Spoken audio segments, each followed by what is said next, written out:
Breaking news! A casting call was just put out for a new stunt show at Warner Bros. Movie World on the Gold Coast. This is fantastic news, and oddly timely as I just made a video critiquing Movie World's current stunt show. Casting call. We are seeking motivated male and female professional stunt performers for a new live experience show production at Warner Bros. Movie World that blends in cinematic action with live entertainment. Performers should be experienced in live action stunt shows or comparable productions, all-rounded stunt trained with high falls, stunt fights, body stunts, stunt/precision driving, or motorbike riding, skilled in acting and improvisation, comfortable working at height and in high-intensity sequences, motivated, responsible, and safely-minded team players, and experienced with automotive mechanical knowledge and ability to maintain vehicles. Ooh, this sounds pretty good. It sounds like it's going to be focused on vehicles, with motorbikes being listed, but will also mix in actual stunt performers with high falls, stunt fights, and more listed on the post.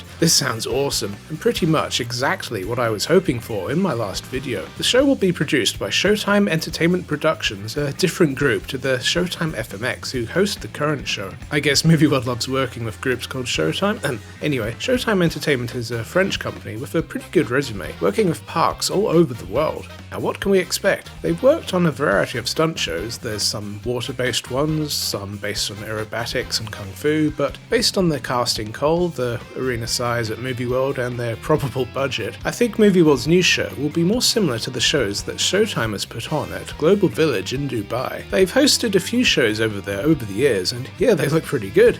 There's bikes, drifting, staged combat, fire effects, high falls, cable stunts, and lots more.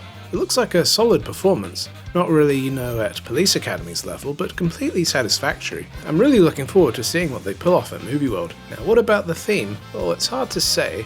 I did some speculation in my previous video, but I think it's more likely going to be a generic non-IP stunt show. Effectively Hollywood Stunt Driver 3, it gives them more wiggle room in how to put on the show. We'll see, of course. When will Stunt Driver 2 close? Well, I think it will continue at least until the summer holidays, so probably late January, early February 2026 is my guess, with the new show probably opening in time for the Easter holidays. Just speculation, of course. Anyhow, that's my quick off-the-cuff thoughts. I'll be sure to closely follow the new project, so stay tuned for more updates, both in these Ogre Talkie videos and my in-park vlog updates. What do you think? Are you excited? What would you like to see in the new show? Or are you disappointed? I'd love to know your thoughts, so please leave them down in the comments below. A big thank you to my YouTube members, the Ogre Bros and the Ogre Sisters, for your kind support. Thank you all for watching. Please consider watching another of my videos. I'll be sure to see you there. Have a great rest of your day. Ogre out!